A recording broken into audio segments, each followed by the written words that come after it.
நம்மிடையே திருமதி வெண்ணிற ஆடை நிர்மலா தொலைபேசி வாயிலாக இருக்கிறார். அவரிடத்தில் பேசலாம். வணக்கம் திருமதி வெண்ணிற ஆடை நிர்மலா.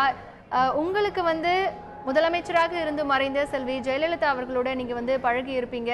பல்வேறு விதமான சூழ்நிலைகளோட அவரோட நீங்க இருந்திருப்பீங்க. அவருடைய இழப்பு என்பது ஒரு ஈடு செய்ய முடியாத ஒரு இழப்பாக பார்க்கப்படுகிறது. அவரை பற்றி உங்களுடைய நினைவுகளை பகிர்ந்து கொள்ளுங்க. அவர்களுடைய இது நினைக்கிறப்ப எனக்கு ரொம்ப கஷ்டமா இருக்கு. அதாவது ஒரு பெரிய ஷாக், எப்படி சொல்றதுன்னே தெரியல. பல சந்தர்ப்பங்கள்ல அவங்களோட ஒரு பழகி இருக்கேன். ஒரு தன்னலமற்ற ஒரு தலைவி.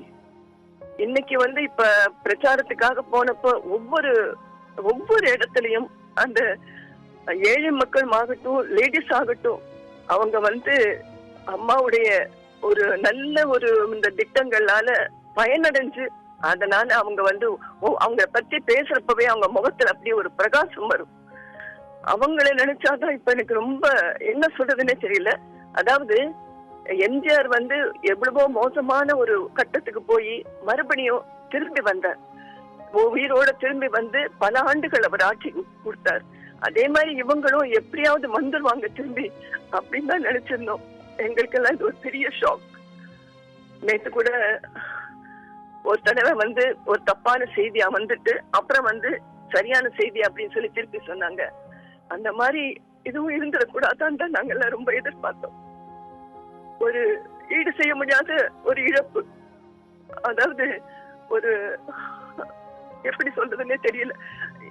வீட்டுல இருந்தவங்களை விட, வீட்டுல சொந்தம் பந்தம் அப்படிங்கறத விட அதுக்கு மேல எல்லாத்துலயும் அவங்கள நான் ரொம்ப அட்மையர் பண்ணிருக்கேன். அவங்களுடைய செயல்பாடுகள்லாம் எனக்கு ரொம்ப மனசுக்கு ரொம்ப எப்படியுமா அப்படின்னு நான் பிரமிச்சு போயிருக்கேன் அவங்களுடைய செயல்பாடுகளை பார்த்து. அப்படிப்பட்ட ஒரு தலைவியை இன்னைக்கு இழந்துட்டோங்கிறது ரொம்ப இதுவா இருக்கு.